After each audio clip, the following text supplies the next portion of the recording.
Oh, Hi, Mikal. well, hey, Ion. I want to introduce Ion Farahar, my friend and interlocutor, dialogue partner for a little series we're doing together. Ion is a certified FS practitioner. I think he'll be telling you a little bit about what that is as we go along. But our topic today is the awakening process. Uh, uh, is it spirituality only? Is it psychology? I want to ask you, Ian, how you view awakening process. Maybe we could start there. Sure, Mikal. And by the way, before we start, I want to acknowledge also that we're going to record these sessions, a multiple of these sessions, and hopefully it will be beneficial to the audience. Maybe elaborate on a little bit about yourself before we start on this topic. Well, I'm a clinical psychologist with a diploma in Jungian psychology and shamanic teacher, which I've been doing Jung and shamanism.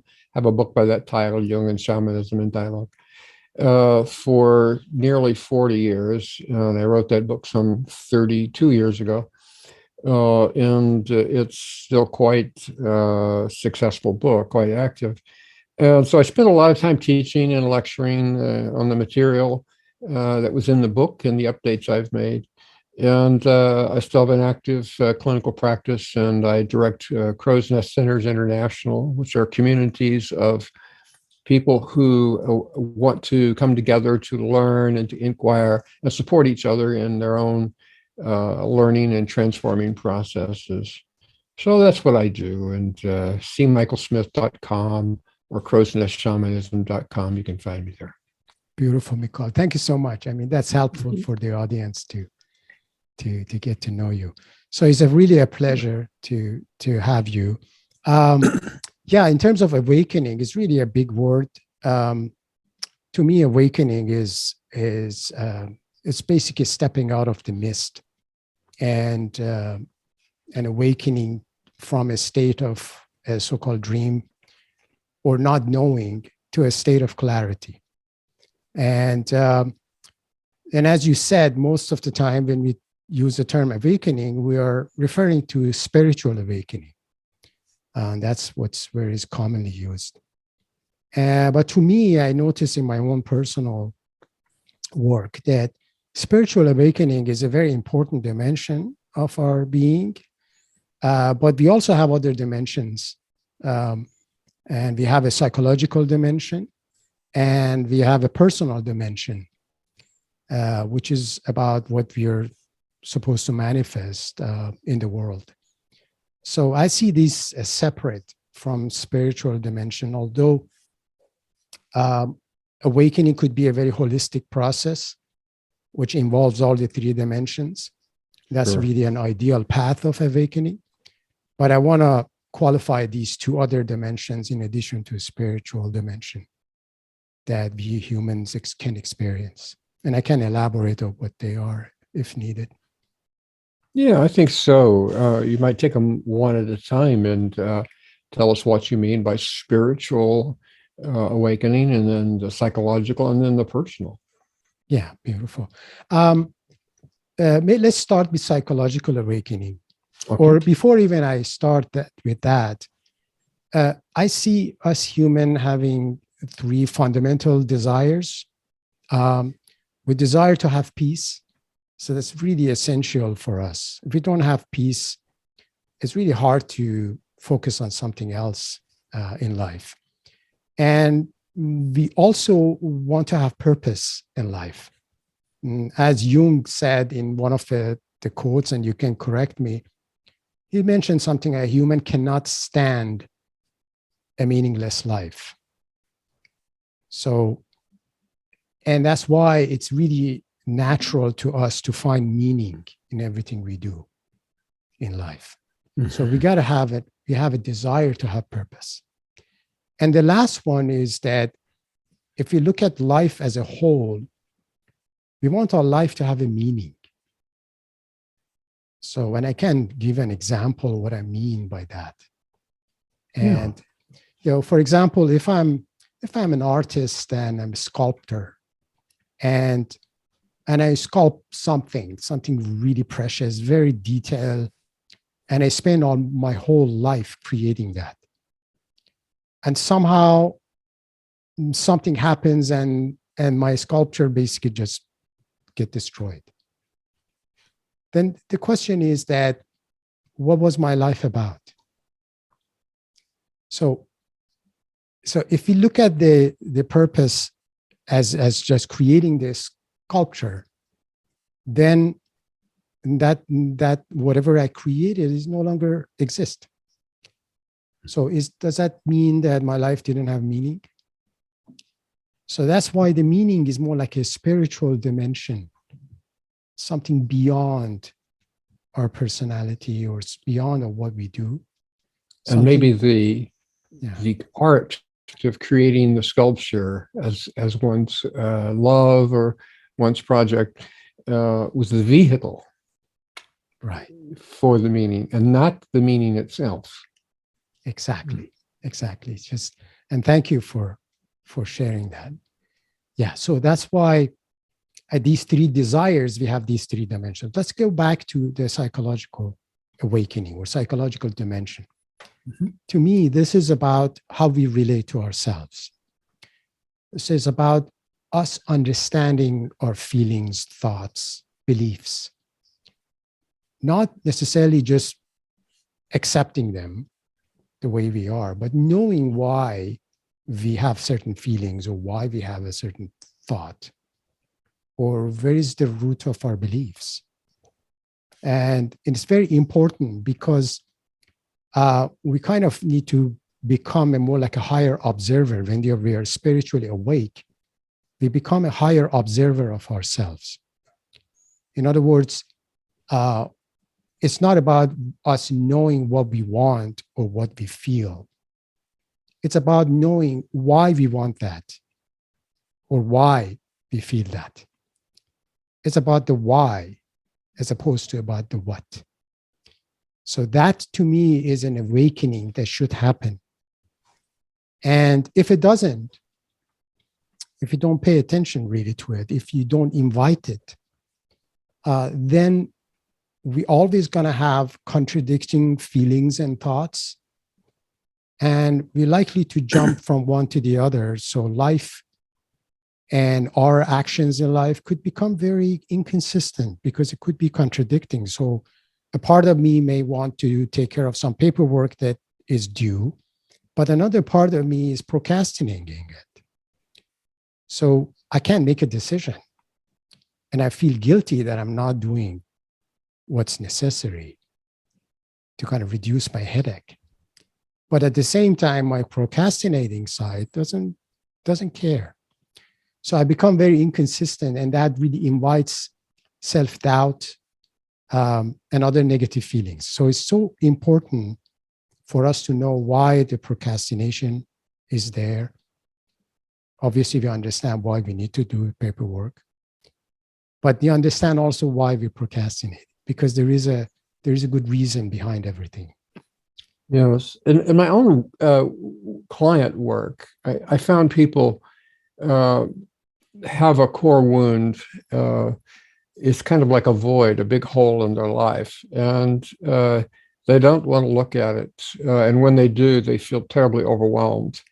And so they compensate by developing strategies like, I'll feel better if I lose 20 pounds, so I'm going to join a gym. Or if I make some more money, that'll make me feel better. Or if I buy a new car, and it goes on. But all the solutions are external. They're looking outside for something to make them feel better. Now, let's say this hole is a lack of a sense of value. They feel worthless. You know, the client might say, my mother, she just never could see my value, you know. Mm-hmm. Well, worse than that is the fact that you lost connection with your value. So now the strategy is to try to find it in these external activities. I'm sure you would think of these maybe as parts from an IFS perspective, but they're inauthentic, you know, because they are leading people away from what needs the awareness, the attention. Exactly. Yeah, and I'm glad that you brought that up because I relate to that. I've been there. Ah, I've sensed that void, and I've started looking outside to fill it in. But as we know, it never really works. Never really fills the void. It just covers it.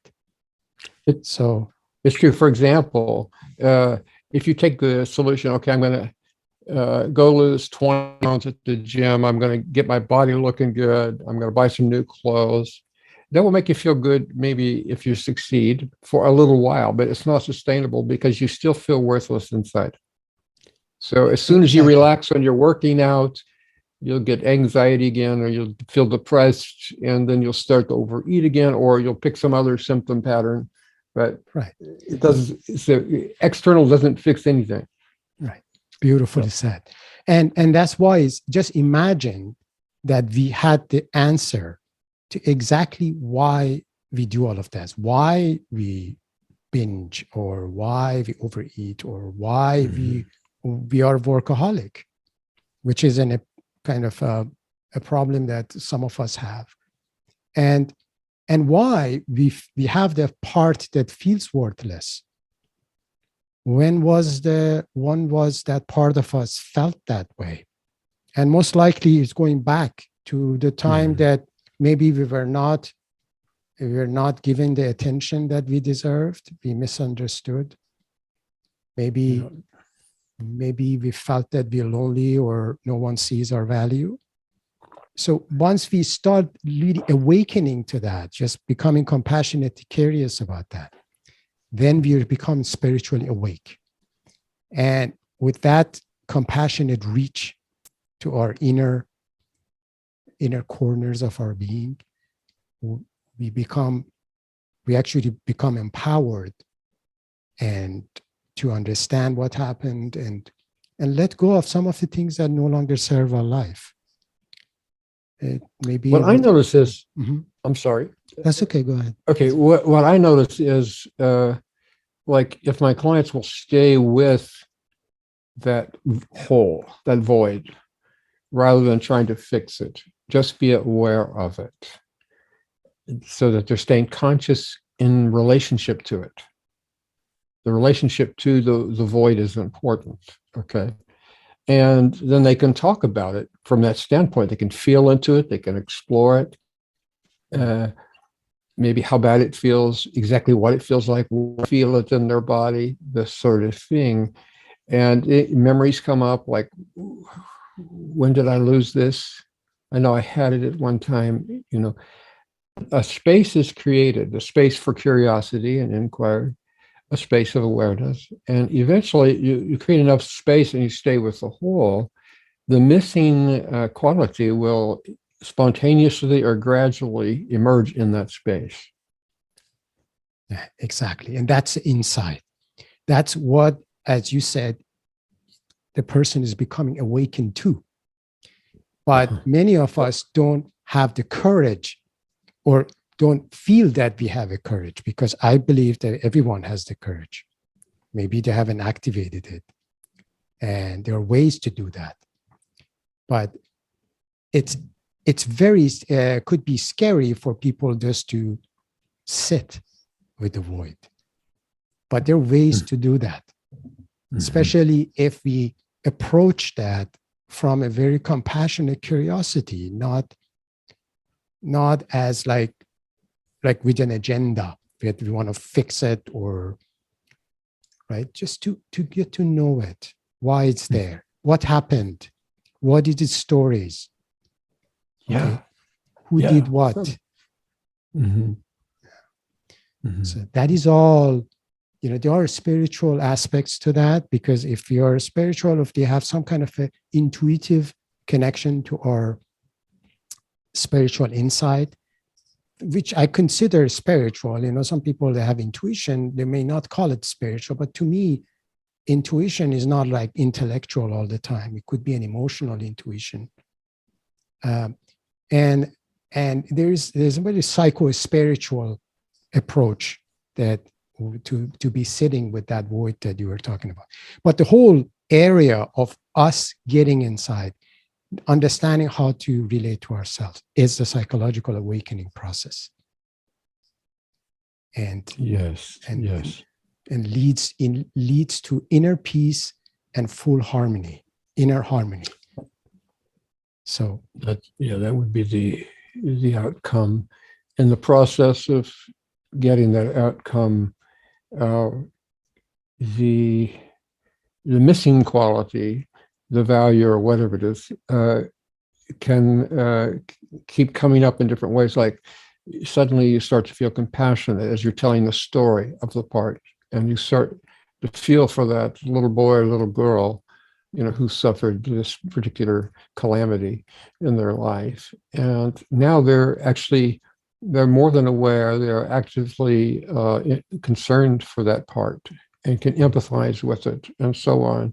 And it's another step to be able to embrace it, or welcome it. Yeah.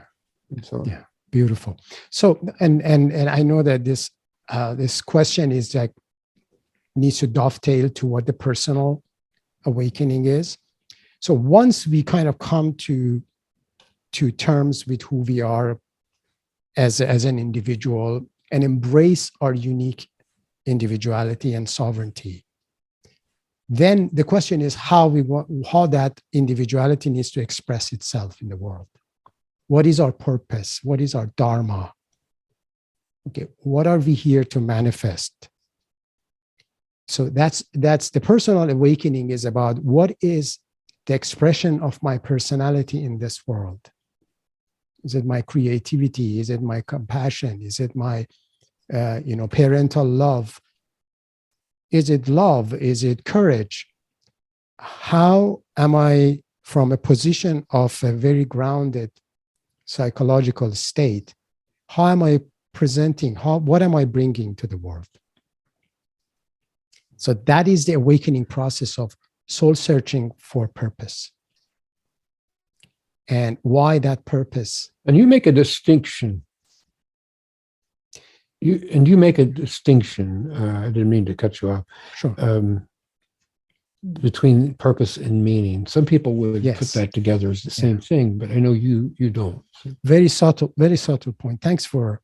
And I don't want to overanalyze this. I mean, people can see them as one, but to me, purpose is about an action that is related to the world. But the meaning is about the value of the whole life as a whole. So meaning is beyond who I am or what I do. It's about what's the relevance of my existence here. Okay. So it kind of has a meaning is much more deeper kind of ask. And if we'll go back to the sculpture example, the purpose of a creator, an artist, is to create. That's the purpose of their life. That's how they're born to be, right? So they have to express that creativity. But what if no one buys their art, right? So what if, for example, or appreciates what they do, or God forbid, the art gets destroyed or something like that they don't really see the value, or they don't have the outcome of this creativity in front of their eyes. Does it mean that there was no meaning to it? So to me, is that exercise of creative imagination is very spiritual, and it has a higher meaning. I don't know, maybe I'm splitting hair here, Michal, but no, I think this is very helpful distinction, because the words are often confused or conflated together, and you're drawing out a nuance here. And I think we were saying previously that the art of the sculpture is a vehicle for this value, the spiritual value. And that has already been experienced, continues to be there. Yes. Even though the art, the opus, may perish somehow. think about my own books, the Jung and Shamanism book, I never imagined it would go beyond 5 years, and here it is 32 years, and each year it sells more than the year before. It has a life of its own, but I do see it's working its way into the culture, and that book will probably not be so well read 100 years from now, maybe not even 50 years from now, maybe even less. So I doubt it, Nicole. Yeah. I read it, so I know it's going to last.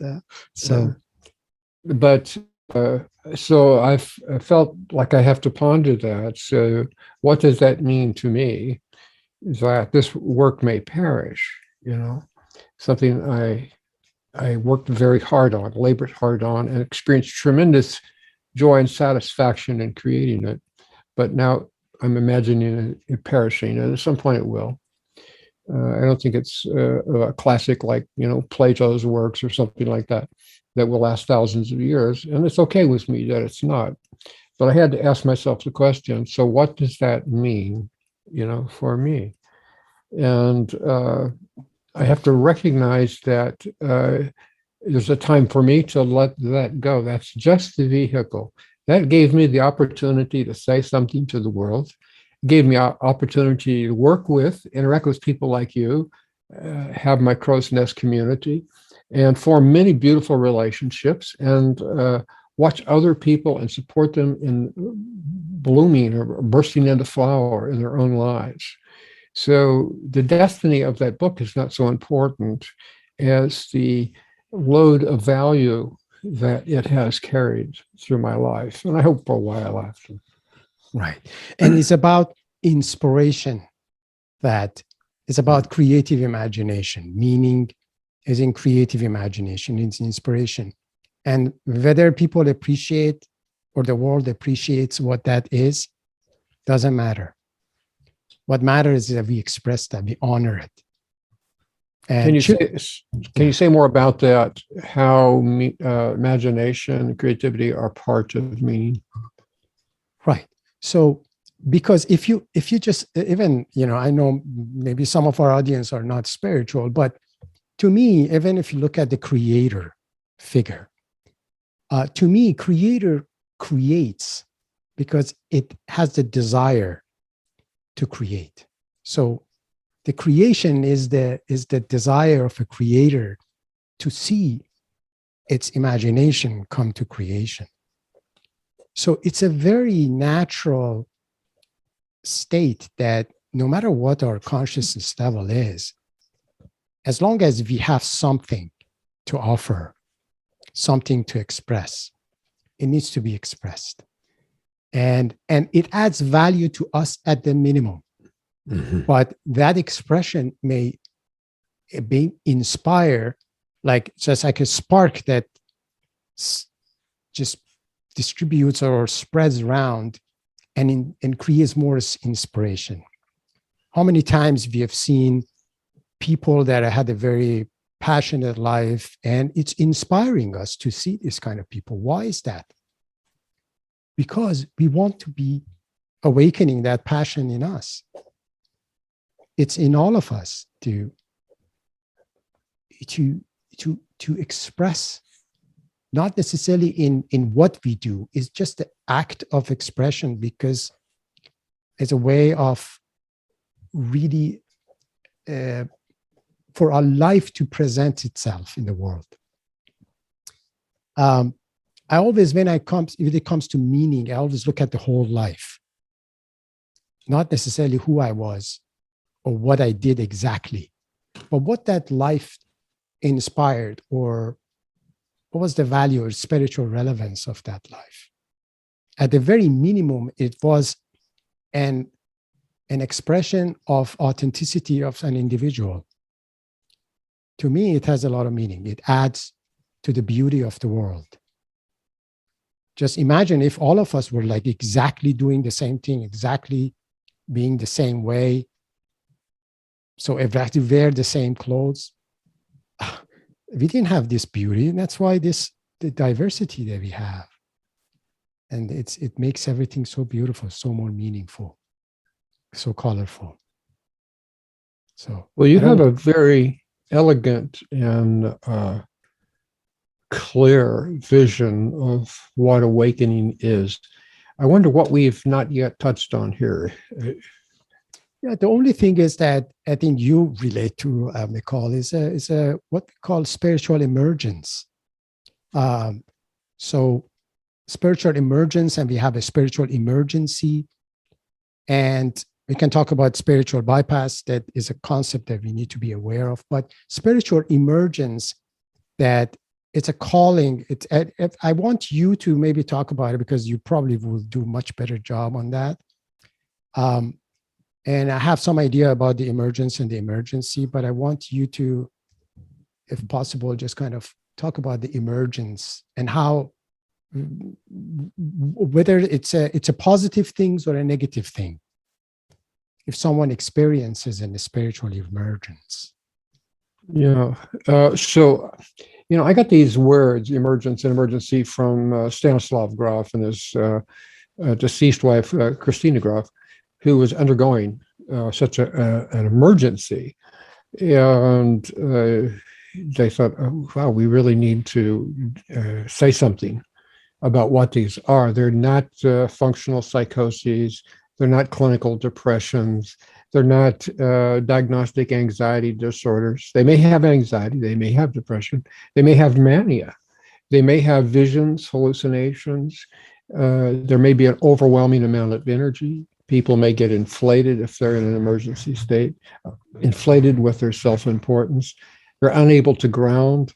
They need help and support. And if they make it their way to a psychiatrist, often they're labeled as having a schizophreniform disorder, or manic depression is the most common one.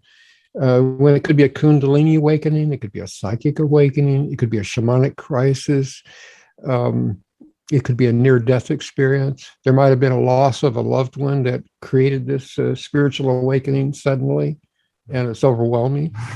So the emergency is just an overwhelming emergence. It's an overwhelming awakening, maybe that happened suddenly and became very intense. And so it needs somebody that can understand and help that person calm and ground, maybe reduce the spiritual practice a little bit if they're meditating a lot or doing a lot of breath work. Just let's not do so much right now, and let's eat some root vegetables and some high protein, and let's work with our hands in the garden or do some yard work, get back in our body.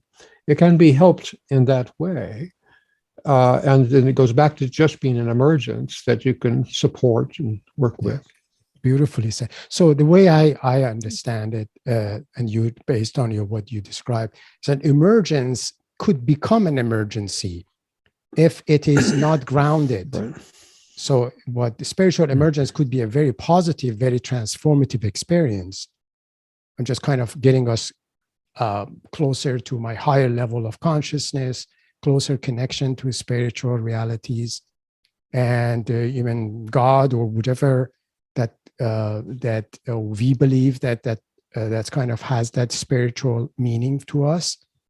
But if it's not grounded, is, for example, we have psychological issues, or if we take things too seriously and kind of move too fast into the spiritual, or approach spirituality too fast, like when you talk about Kundalini crisis, it's like if someone really opens up a lot of chakras and spend a lot of time on that, not as much time in making sure it's grounded, the person is grounded so it can sustain that energy, then it becomes an emergency that needs intervention. Right. So, another component is the altered states of consciousness in the emergency. So I mentioned they might have hallucinations or visions. They might hear sounds, voices, singing, chanting. These are not your everyday experiences. And often the individual will not have a conceptual framework, a map of the territory of altered states and other dimensions of experience. So part of holding space for their own development is to give them a bigger map so that they're not freaking out in fear over the different experiences they've had. Because Right. if you can calm the fear down, if they can say, well, okay, this is normal for somebody having an awakening to go into these states of consciousness and have these phenomena. And so I'm not going crazy, you know. Mhm. And so in that way, we can support them in not rejecting their experience, actually finding the value or the meaning of it, you know. And there is always a value. So that's great, Mikhail. So in the closing, I wanted to just touch on the spiritual bypass, because Yes. spirituality could be so intoxicating and so joyous, especially when you tune to it. But I can just tell you how I feel the bypass, and then if you have something to add, we could maybe close with that comment. So to me, is a bypass is more like a refuge. Spirituality become a refuge for the things, the other dimensions that we don't want to explore. For example, we may have a psychological burden or emotional loads from the past that we don't know how to deal with, and we can let go of it. And somehow, as long as we are spiritual, we don't sense that bothering us. So in a way, it becomes a remedy to that. It doesn't bring healing, but it's helping us. It's more like a refuge of us not worry about whether our life has a purpose or we psychologically in a very peaceful state. So it's more like it's taking over the other dimension. To me, I'm advocating really a very holistic, balance state of being, like where we attend to our psychological needs, our personal needs, and our psychological and spiritual needs. To me, that's really ideal if we can maintain that balance. Unless if you have anything to add, or that would be great. Yeah, I would agree with what you said there. Or maybe I would just add that what I see with spiritual bypass in a nutshell is that the person has had some type of awakening. Maybe it's cognitive. Maybe they have ideas they didn't have before about the spirit, and now they can think about it. So they're up in their head, but it's not integrated with their heart. It's not integrated with their emotions or their body or their relationships, you know. Or they might have had a beautiful, mystical, spiritual experience, but it's not integrated with their life, you know. So they can feel very high, and they might even feel superior because they had this experience, you know. But how compassionate are they?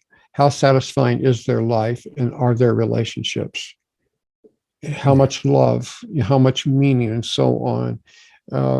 It says what you're saying, basically, that a bypass means that you're not developing other parts of yourself. You're staying stuck on one area with your spiritual experience. Beautiful. Okay, Mikhail, thank you so much for this time. We went a little bit over the. We did, but that's okay. Yeah. It's our first in a series, so we're kicking it off with these topics. Yeah, and I hope the audience enjoyed this conversation. And please share your comments wherever you see this, and we are delighted to entertain that. Yeah, and if you have questions, please post them. Yeah, thank you so much, and see you next time. Right. Bye-bye.